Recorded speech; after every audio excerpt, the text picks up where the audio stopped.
Hi and welcome to Home Cooking with Mimi. Today we are making roasted cauliflower. Okay, fine, let's face it, cauliflower is not most people's favorite vegetable. But this recipe is so tasty. When I made it the other day, my husband said, "Thank you for making me like cauliflower." Today I'm going to show you how to make people reassess their view on cauliflower. Let's get started. First, you'll want to remove all the leaves and then cut off the cauliflower florets. The first one is always the hardest. You have to sort of poke your knife into the cauliflower. But after you've done the first one, the rest will come off easily.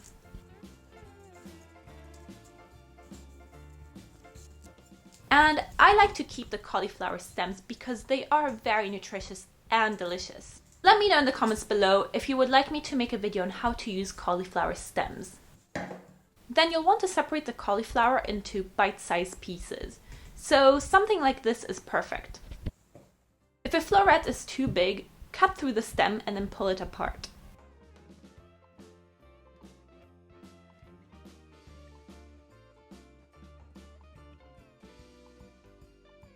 I like to also throw in some smaller florets, as these are the ones which will crisp up nicely in the oven.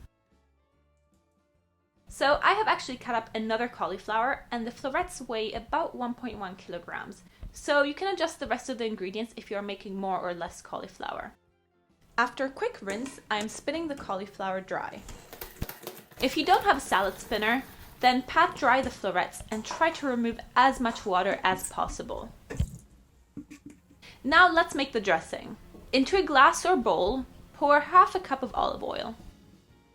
To the olive oil, add half a teaspoon of curry, 1 teaspoon of turmeric, 1 teaspoon of paprika, 1 teaspoon of cumin, half a teaspoon salt, and I like to throw in a little bit of white pepper.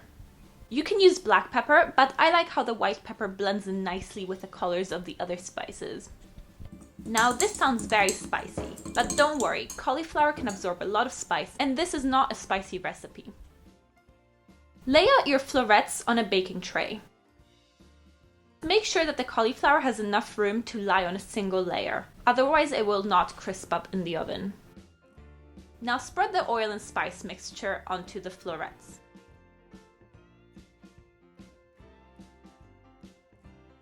Make sure they are all evenly coated. By the way, I don't have a baking tray large enough to fit all the cauliflower, so I have another baking tray off camera with the other half of my cauliflower.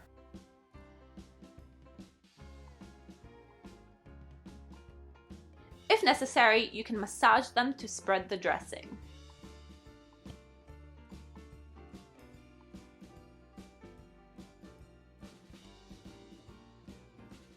Bake the cauliflower for about 20 minutes in a ventilated oven at 210 degrees Celsius. After 20 minutes, the tops should have started browning. Turn them around and bake them for another 5 minutes. The cauliflower is ready. Look at how beautifully golden this cauliflower is. And some pieces have these light brown crispy edges, which are just so delicious. You can serve the cauliflower just by itself, either straight out of the oven or at room temperature. Or you can serve it with a hummus or tahini sauce dip. The great thing about this recipe is that you can make it the day before, so you can make it ahead if you're having guests, and you can pack leftovers for lunch the following day. How beautiful is that? I hope you liked this recipe, and if you did, please give this video a thumbs up. And as always, thank you for watching.